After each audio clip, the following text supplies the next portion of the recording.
the Kai baby, picking up around the collar.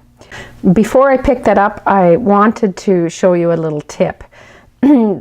I use, even though you might have part of a ball left for after you've knit these pieces, I start with a brand new ball for the collar piece. And the reason is I don't mind joining yarn on the sleeve or the front or the back, but I don't like joining yarn together on a collar.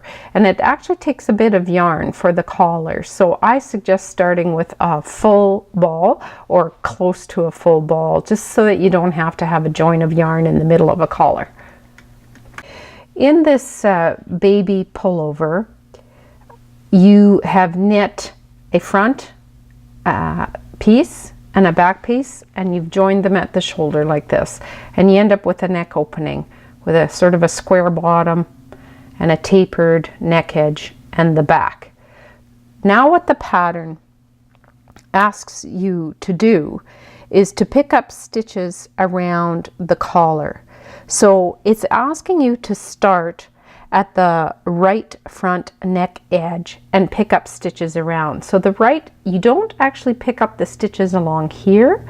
This is for later on. You do not pick up along this flat part at all. This is the part of the sweater when you knit the collar. I did a version here with a bear on it, but you're going to knit the collar by picking up along this edge here, and when you knit the collar, it'll actually be loose, and this is now that it's sewn in.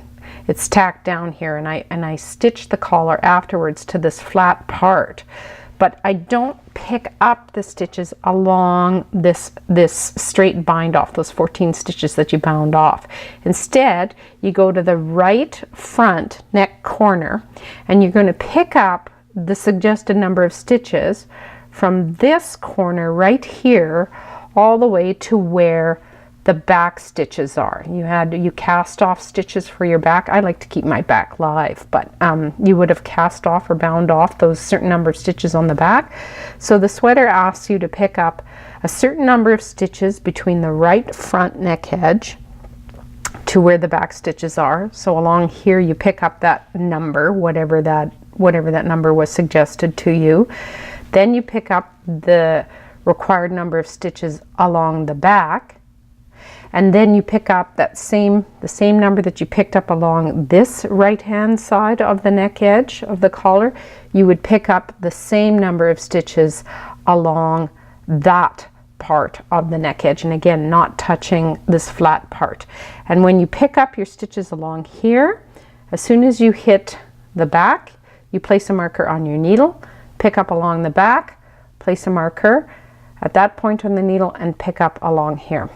And I'll show you what that looks like next.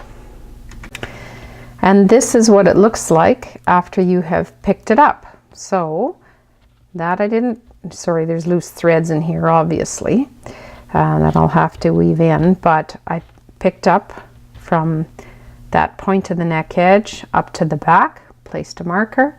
This is to help you start your German short row shaping.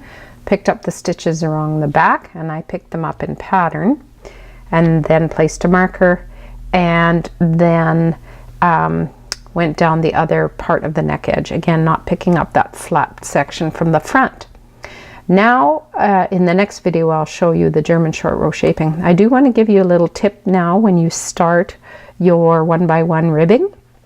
Normally obviously turn the work and you start ribbing, knit, purl, knit, purl, knit, purl. However, what you might want to do is take a moment and look at where your ribbing is on the back, because this is the ridge ribbed pattern, and now you're moving to a single ribbing, which could line up with everything you do. So what I will do is, I know I've got knit, I can tell here that I'm at knit, purl, knit, purl. So what I'll do is I'll just work backwards.